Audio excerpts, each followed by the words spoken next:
It may not be happenstance. Large numbers of UFO sightings are reported near top-secret installations, airfields, test ranges, nuclear power plants. Why these destinations? What are UFOs looking for? Should we call them friend or foe? We search the skies for the true intentions of these mysterious intruders. Next. The United States has suffered the indignity of invasion only rarely in its history. During the War of 1812, British troops overran Washington, D.C. and actually set fire to the White House.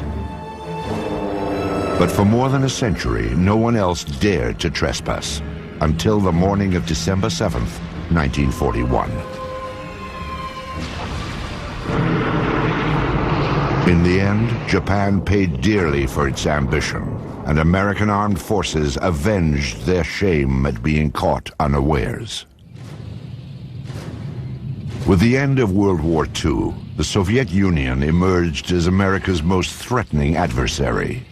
The Soviet detonation of an atomic bomb in 1949 and the sheer size of its armed forces kept the United States military in a perennial state of alert. In July of 1952, during the administration of Harry Truman, Washington, D.C. appeared to be the target of airborne intruders. But the prowlers weren't Soviet fighter planes. They seemed to be UFOs. Perhaps the most important sighting of all time was the so-called Washington merry-go-round. On two weekends in 1952, July 19 and 20, and July 26 and 27, UFOs were tracked by radar and seen by numerous individuals over Washington, D.C. and its environs. People at Andrews Air Force Base and at Washington National Airport went outside and could actually see objects in the sky that matched positions of blips on the radar scopes. And the net result of it was, for a couple of days there, UFOs seemed to have had their way over the skies of Washington.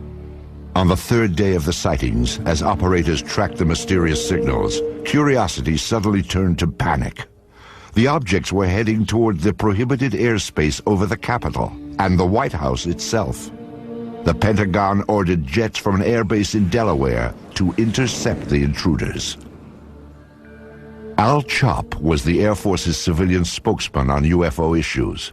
He was called to the radar room at Washington National as the dramatic incident unfolded. We were observing about 4 or 5 known flights and about 12 to 14 UFOs. And we saw the flight coming in from Delaware. We could see them on the radar scope, and the moment they came on the scope, all the UFOs disappeared. The fighter planes patrolled the empty skies for some 20 minutes, but there was nothing to intercept. However, when the jets returned to base, the UFOs promptly reappeared on radar.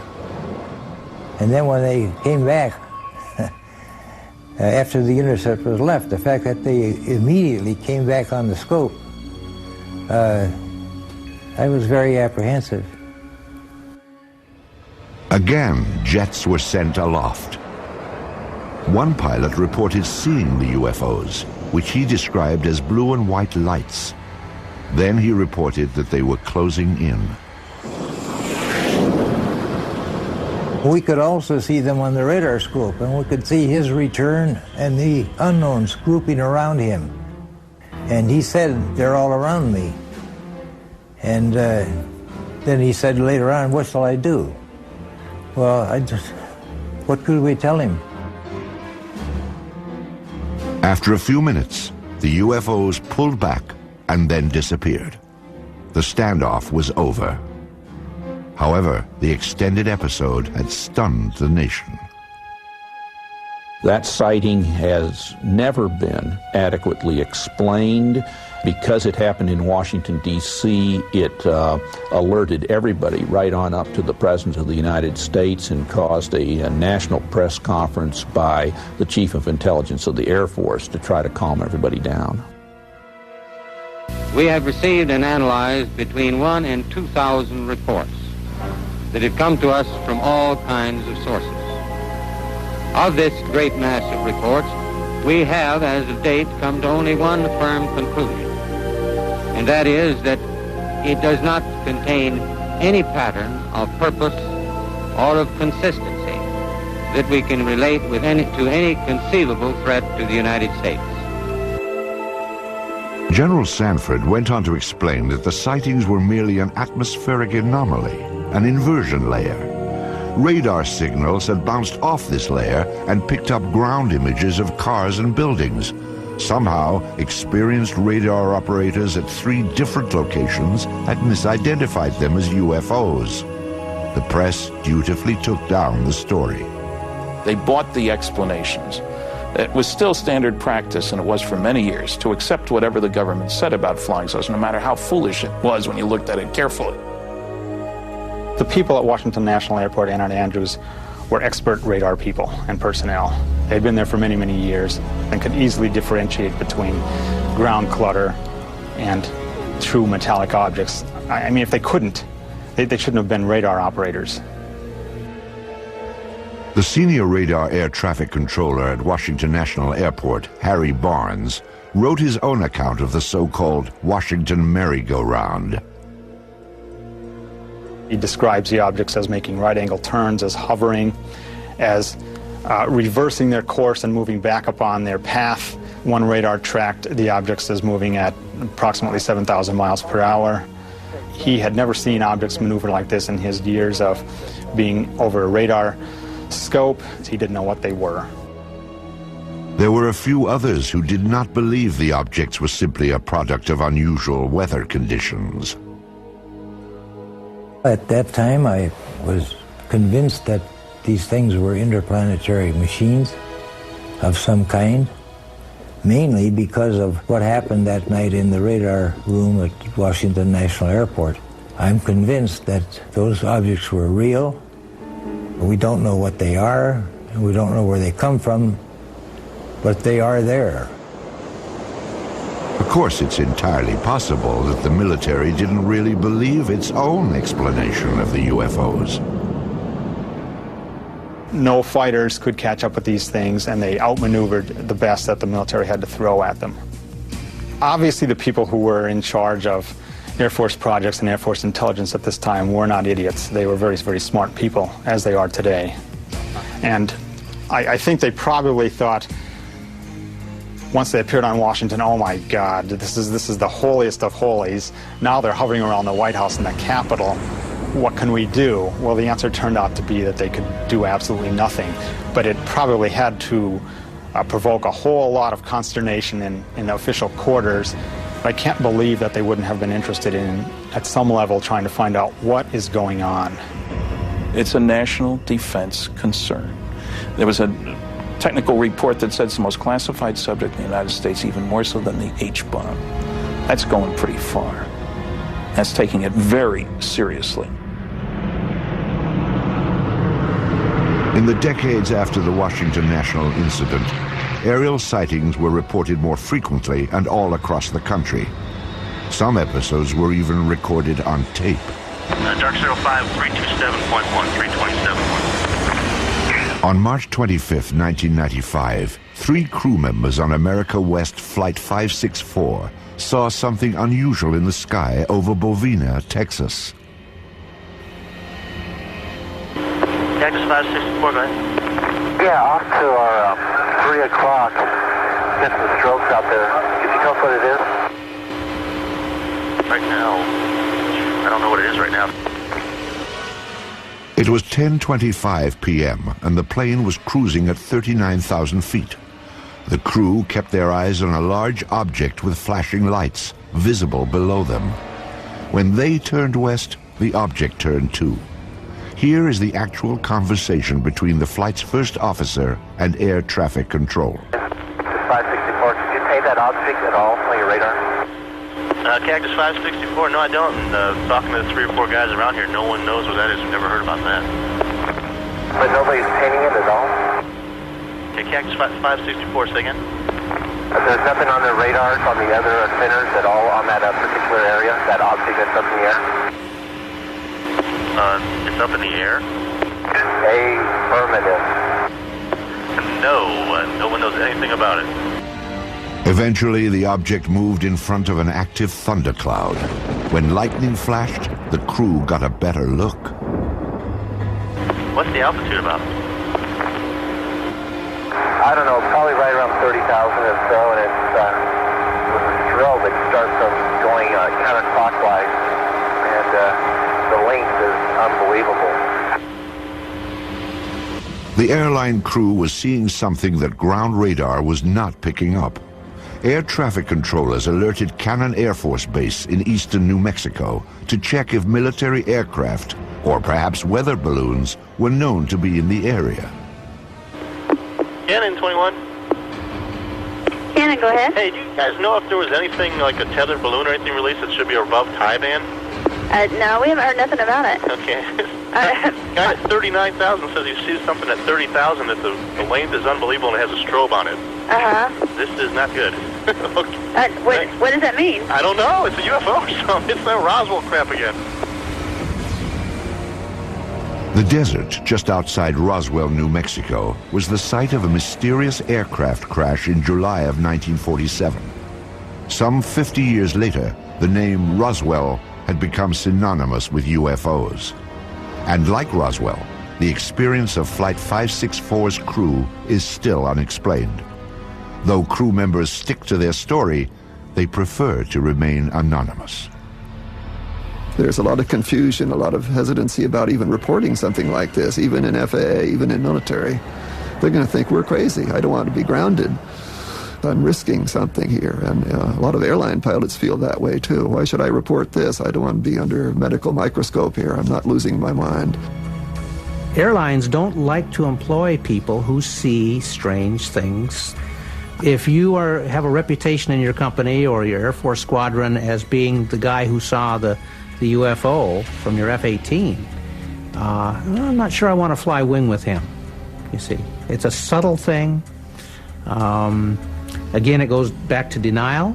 It's easier just to deny it and to say, all right, he's an oddball. Or she just saw something that just couldn't be seen, so she's probably not as reliable as she should be. The fear of ridicule or retribution has kept many UFO eyewitnesses silent. Still, some do step forward, at times with extraordinary revelations.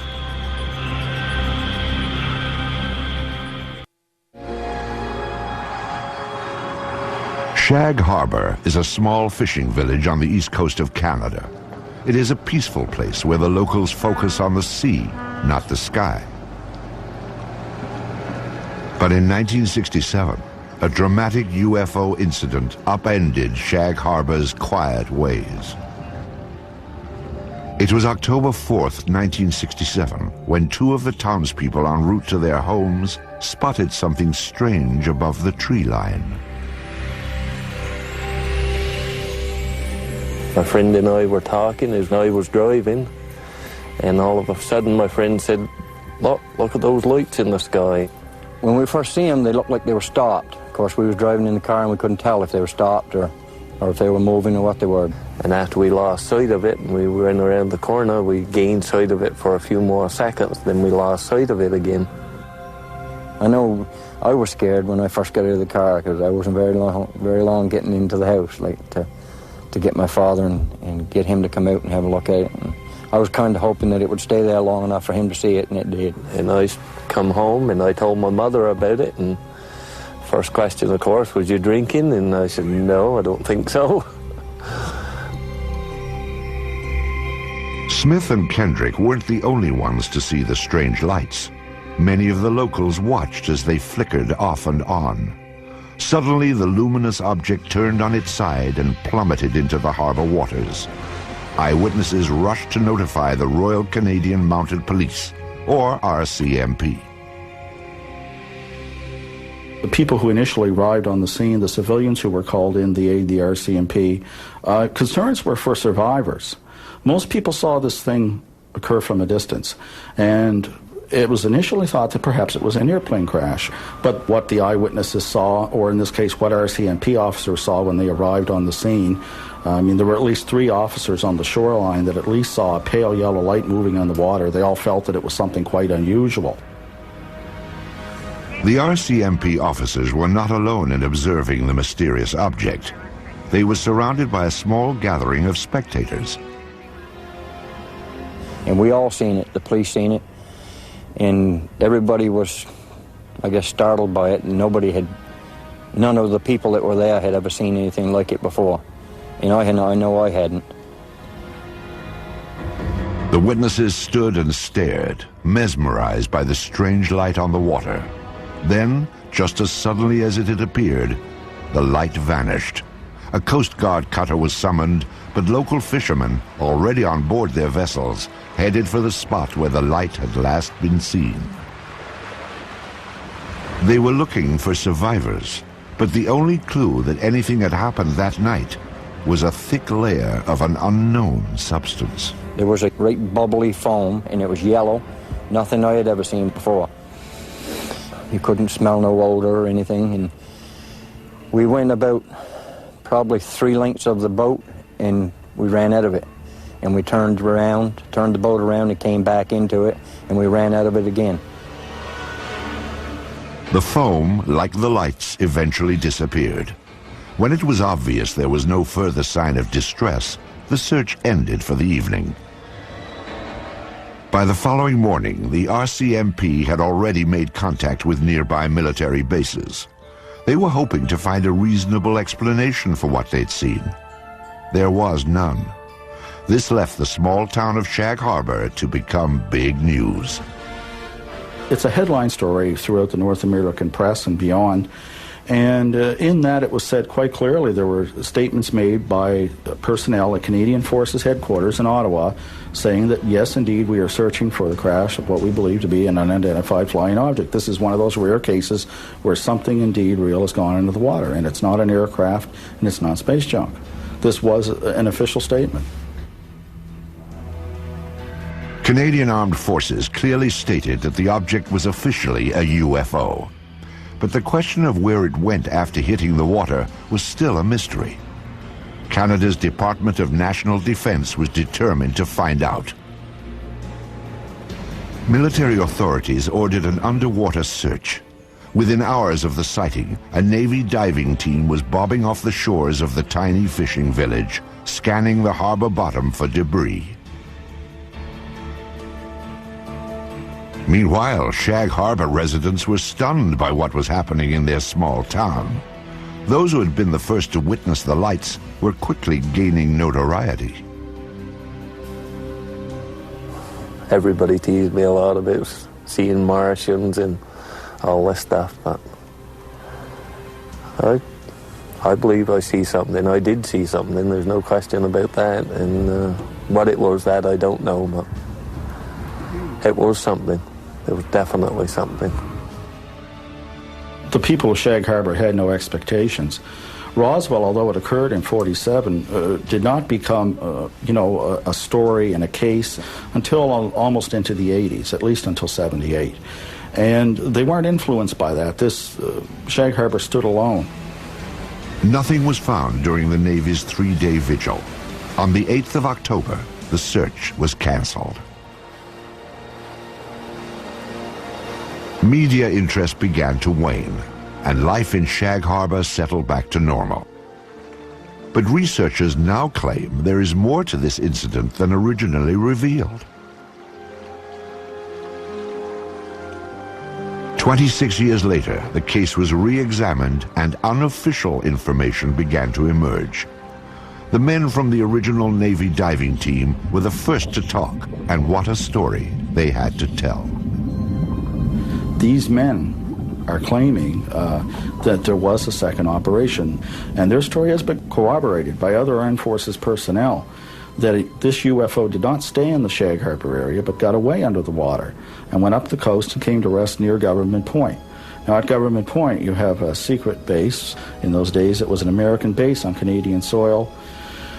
To have an unidentified craft of any type sitting very near this facility and on some of their detection equipment would be a matter of extreme concern. The Shelbourne military base at Government Point is now closed, but at the time of the sightings, it was a first line of defense against Soviet threats. Here, American forces monitored for submarine activity using a sensitive underwater grid. According to the unofficial story, an object triggered the detection device, and a flotilla of Navy vessels responded. From our best information, 6 to 7 ships camped over the object for about a week, keeping an eye on it. Divers went down on it. One diver in particular makes no bones about it that this thing was an unidentified flying object, and there were things on it. And as the men put it, there was still activity in these crafts. And they're absolutely certain that it was nothing from this earth, that it was a UFO. So this does go beyond the official record by quite a stretch. According to researchers, other eyewitnesses have come forward, making this story difficult to dismiss.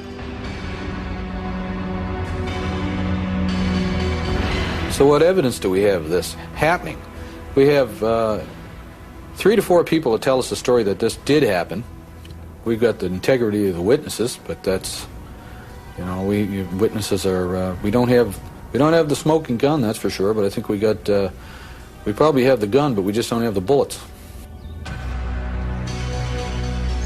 The unofficial story may never have confirmation, but it most certainly is complete.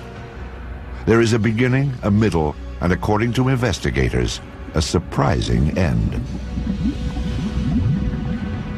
One of the things I enjoy most about the story is its end, because I suppose you could say, ufologically speaking, it has a happy ending, unlike most of these stories. After these ships sat over this object for a week, the UFOs start moving again while still submerged under the water and move down the coast of Nova Scotia and out into the Gulf of Maine. Once in the Gulf of Maine, they surface and fly away. This was a genuine UFO event. And what does that mean? Yes, it was an unidentified flying object, but beyond that, it means that it's nothing conventional. There are certainly aspects of this that you cannot explain or explain away. There is another episode involving a top-secret base, but this time, a high-ranking officer did come forward and sound the alarm when UFOs penetrated secure military airspace. Weather balloons? Swamp gas? A flock of birds? The planet Venus? These are some of the UFO explanations proposed by the military over the years. Ironically, some of the most unusual UFO episodes have been reported by military personnel, perhaps because they're trained to carefully observe their surroundings. Or maybe there is something on military bases that is of interest to UFOs. Of all these troubling accounts, few compare with the experience of 2 of the world's most technologically advanced countries, the United States and Great Britain. This was Bentwaters Air Force Base, located 140 miles north of London. The Rendlesham Forest stands just outside the base. Bentwaters is now abandoned, but before the Soviet Union broke apart, it was a hub of top-secret activity. This was a joint base, shared by both the United States Air Force and England's Royal Air Force. It was also a place that played host to some of the strangest sightings ever reported. I think the Bentwaters case is sort of a mainline, hardcore UFO case because it involves intelligent, educated people who are used to dealing with high technology. They're guarding it and securing it on their own base. They know aviation, they know weaponry. With security police who are trained to be good observers, they have to write all kinds of reports and defend what they say. And these people were puzzled, totally baffled by what they observed. During the Cold War, Bentwaters was the largest tactical fighter wing of the free world. Perhaps its most noteworthy period came in December of 1980, when both the military and the local townspeople watched a dramatic UFO episode unfold. Some say it even rivals the Roswell incident of 1947. It was a cool, clear winter night when suddenly unfamiliar bright lights were spotted in the sky. They sort of went up and down and moved sideways. They went this way and that and moved about. And this was fascinating. So I opened the front door and walked out into my front yard and to get a better view. And so my house was right at the end of the runway. So I stood there looking at them and I thought, it can't be aeroplanes because I'd landed in the forest. Suspicious activity around the top-secret Bentwaters Air Base was always closely monitored. That night, neighbors could tell that they were not the only ones to experience the unusual episode. I stood there for a few minutes to see what anything else would happen, and I could hear the commotion on the base. The wind was in that direction. I could hear people shouting, calling, and vehicles start up. And I wondered what the commotion was. 3 military patrolmen had also reported unfamiliar lights shining from within the forest. They requested and received permission to investigate beyond the base perimeter. As required, the 3 military police officers filed a report about what they'd seen. I went in to collect the police blotters, the activity from the previous day and previous night, and the desk started laughing when I walked in. And I knew something interesting happened, and he told me by name the 3 individuals and said they were out in the woods chasing UFOs all night and laughed, as though he didn't believe it. The sighting became a hot topic on the base. Though it was a source of amusement at first, the incident was taken somewhat more seriously as the hours ticked by. There was concern in the powers to be, so to speak, on the base, not so much from the incident that occurred, but the ramifications and the distraction, I guess is the best way to put it. Because a lot of those security policemen were guarding some very, very important materials and had a very, very responsible job. In order to get the base back to normal, the military brass dispatched a team of their own police to investigate. They hoped to find a reasonable explanation for the strange lights. But what they found only heightened concerns. The next day, several of the police went out to the area and did find indentations on the ground, and they called the British PCs, the British police, who came out and wrote it off as hens nesting and rabbits burrowing. The interesting thing is there were 3 depressions which were equal distance apart, and they were all the same diameter, and the ground had been depressed the same depth. Quite interesting. But the story did not end there. 2 nights later, the object returned. An American military team responded, setting out towards the forest. This time, investigators brought a Geiger counter to check for radiation, plus cameras and a tape recorder. Here is the actual recording of Colonel Halt as he encountered the mysterious object near Bentwaters Air Base. Oh, I saw a yellow tinge in it too. Weird. It appears to be maybe moving a bit this way. Yes, it's probably not has been. So, it's coming this way. It is definitely coming this way. The 2 pieces of it are shooting off. There is no doubt about it. This is weird. Suddenly the object, the red object, started dripping like molten metal, just like coming out of a crucible. It dripped for, I would say, several minutes and suddenly exploded. There was no sound, just a poof, and broke into multiple white objects, and they all disappeared. Well, we were very puzzled at that time. We really didn't know what to think. In the forest, the military squad detected some unusually high radiation levels. However, they found no other evidence to explain the situation. Then, the team observed a stunning display of lights in the northern sky. The dazzling lights proved to be a mere prelude to the stunning object that appeared in the southern sky. Suddenly, the object to the south approached at very high speed, stopped, I would say, a quarter, half mile above us, I can't really tell for sure, and sent down some type of a beam that fell right at our feet. It wasn't like an ordinary light that fans out. This came down straight like a laser beam. illuminated the ground, a small circle, 8, 10, 12 inches in diameter, probably for about, I'd say, 10 seconds. Well, I was very concerned then. Are we getting a signal? Are we getting a warning? Or was this some type of a weapon that hadn't gotten us yet? Just as suddenly as it appeared, it clicked, disappeared. 3 hours later, the UFOs were gone, but mass confusion had taken their place. And we were sure nobody would believe this, and I say we were all thinking, wow, how are we going to cover this up? You know, what are we going to tell people? We can't tell the British. We can't go back and tell our bosses. They'll think we've all been out here in the woods drinking or something, which wasn't true, but there was great concern. At the risk of ruining his reputation, Colonel Halt reported the incident to a superior officer the next day. He then turned in his audio cassette from the night before. After a staff meeting, the officer asked Colonel Halt to discuss the matter with the British liaison. The liaison was out of town, so Halt wrote a memo. I wrote a memo which has become somewhat public, I guess, and kind of cleaned it up a little bit and abbreviated what happened. Later in the night, a red, sun-like light was seen through the trees. It moved about and pulsed. At one point, it appeared to throw off glowing particles, and then broke into 5 separate white objects, and they disappeared.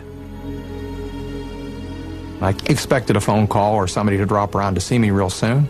Nothing happened, and nothing happened. You know, days turned into weeks, and I kept asking, well, you know, is there any interest? And finally, it just became a non-issue. Bentwater's commanders were content to let the matter drop, or so it seemed. But subsequent events would suggest that both the British and the American military regarded the incident at Bentwaters with the utmost gravity.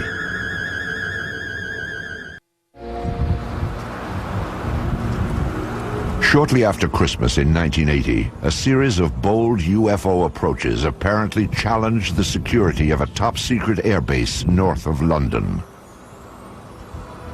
Lieutenant Colonel Charles Halt, Deputy Base Commander of the Joint American-British Outpost, was among the eyewitnesses.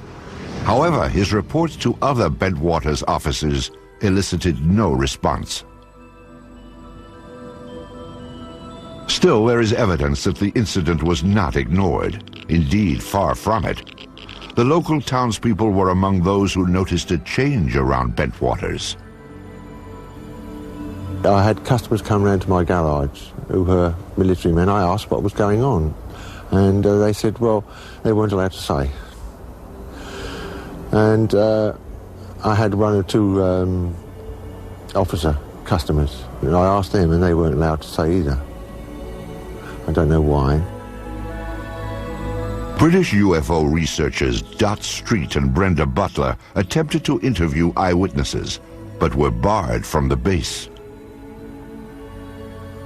They didn't say it was a UFO, they said something had happened in the forest. And when we came down and we actually tried to interview people, we were just stopped. A breakthrough came for the UFO investigators when military personnel began to reveal a bizarre story that included more than just the sighting.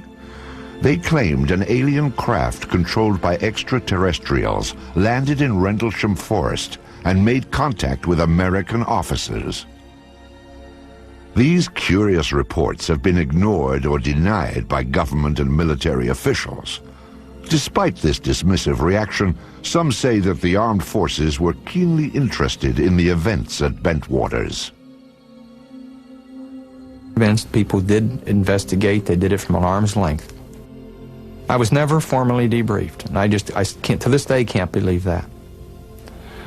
I do believe some people crept around the base, so to speak. I do believe there were multiple agencies with a great deal of interest that probed discreetly. I can't explain. I've had people indirectly approach me trying to pry information out and to find out what was going on. Military officials offered only conventional explanations for the extraordinary reports. Among them, that a satellite had fragmented as it re-entered the Earth's atmosphere. I can't rule out that a satellite didn't fall, or a portion of a satellite didn't fall in that area, but how would one account for the object moving through the trees? And the objects in the sky, they did not fall down. They stayed in the sky and moved about in sharp angular patterns. And there were 3 of them.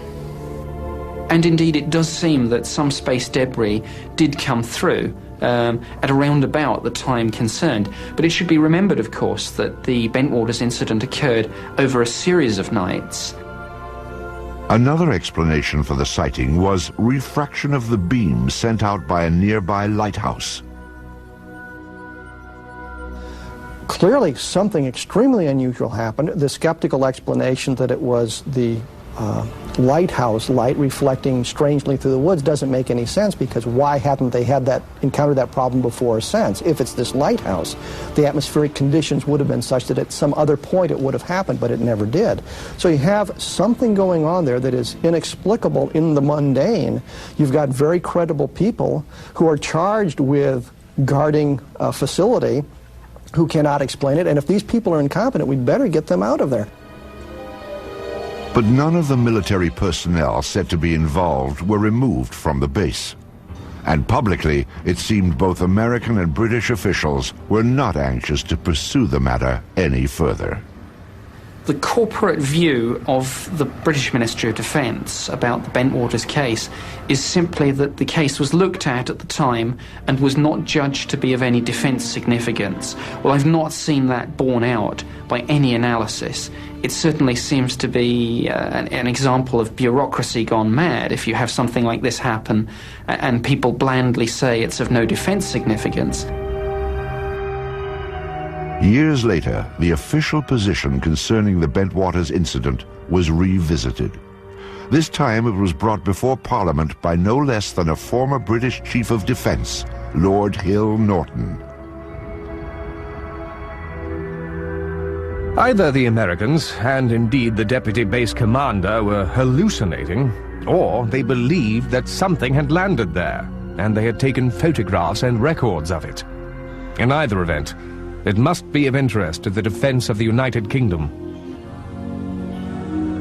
Despite such pronouncements, the military kept quiet about the incident at Bentwaters.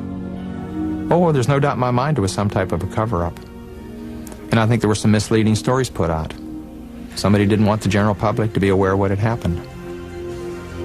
Some 2 decades later, all physical evidence supposedly gathered during the incident is missing.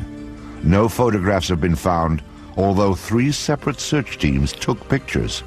And the military has no comment about the Geiger counter's high radiation readings in Rendlesham Forest. Perhaps the incident at Bentwaters Air Base in December of 1980 will never be fully explained. However, those who were directly involved have reached their own conclusions. I think something totally out of the ordinary happened, something that we don't have an explanation for, and I'd certainly like to have one. Have we been visited? Perhaps. There certainly was some type of intelligent control over what we saw.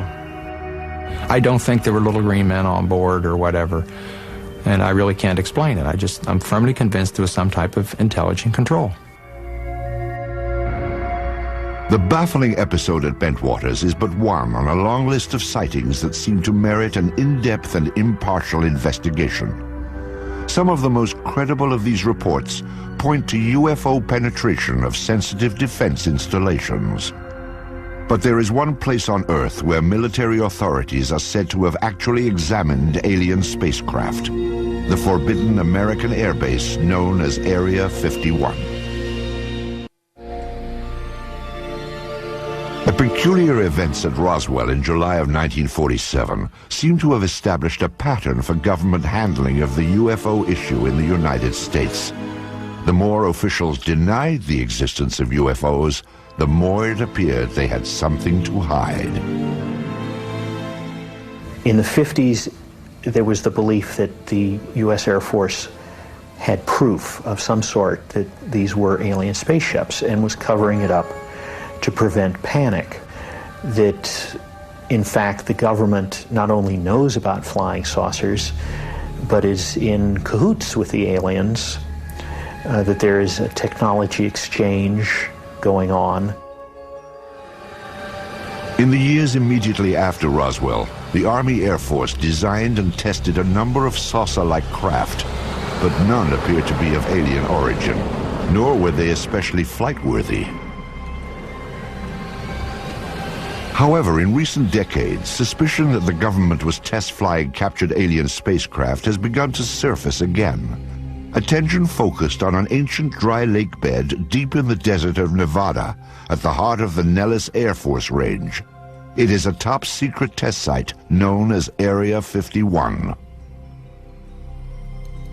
There's a new body of folklore growing up around UFOs, and this is associated with Area 51, which is part of the Nevada test site. And the story is that flying saucer technology is being tested and flown in extraordinarily advanced aircraft that are being developed there. There doesn't seem to be any question that there are extraordinarily advanced aircraft being test flown there, and this has been going on for some years. Area 51 was the development site used for the F-117 stealth fighter. U.S.-operated MiGs have flown from that area.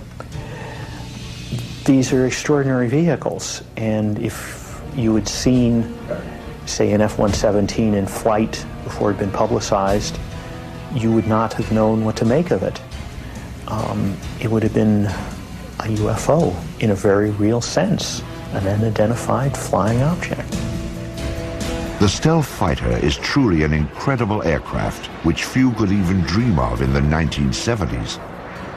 To observers near Area 51 at that time, it would have appeared surprisingly alien and worthy itself of a flying saucer report. What's really interesting is that as long ago as 1947, people were reporting the boomerang-shaped UFO, which now looks very much like what is being flown as part of the stealth technology. It is interesting that certain kinds of aircraft that undeniably exist look very much like what people reported as UFOs for many years. Some believe that the source of such technology is alien. If it is, then many trace the source back to Roswell in 1947 and the government's supposed cover-up of the spacecraft that crashed there. The sensational UFO stories associated with Area 51 have made this remote site a mecca for the curious. Visitors to this spot are monitored from the restricted airspace above and by ground vibration sensors that detect their unwelcome approach. The surrounding mountaintops hold still other devices that scan for any movement below. Once they are alerted, private security forces move in to discourage the curious from getting closer. For those who defy these measures, trying for a glimpse inside, there is one last chilling warning. Deadly force will be used if you come any closer. Persistent rumors about alien technology prompted the investigative arm of Congress to reopen the Roswell case in 1994. The General Accounting Office, or GAO, searched for all records related to the events of 1947 and then issued a report on their findings. The General Accounting Office report is brief, like most of their reports, and it simply describes what they did to try to discover what happened at Roswell, which was contact the usual suspects, the CIA, the FBI, the National Security Agency, and so forth, and ask if they had information on Roswell, and ask to see certain records there. But essentially, they couldn't find any documents on Roswell at all, period. In fact, the GAO revealed that every document relating to Roswell had been destroyed illegally. When you really look carefully at the phenomenon, there's no question that some UFOs are alien spacecraft, that some government officials have known this since 1947, and this is the biggest story of the millennium. Also, I think we need a new generation of journalists who will give this story the attention it deserves. If we spent 1/10 the effort that was spent on Monica Lewinsky on getting to the truth about flying saucers, we all know what was going on in 6 months. Who was responsible for destroying the Roswell papers? No one has yet been named. But now the years are passing, and those who hid the truth about UFOs may never be identified. Perhaps the more important question is, what were they trying to hide?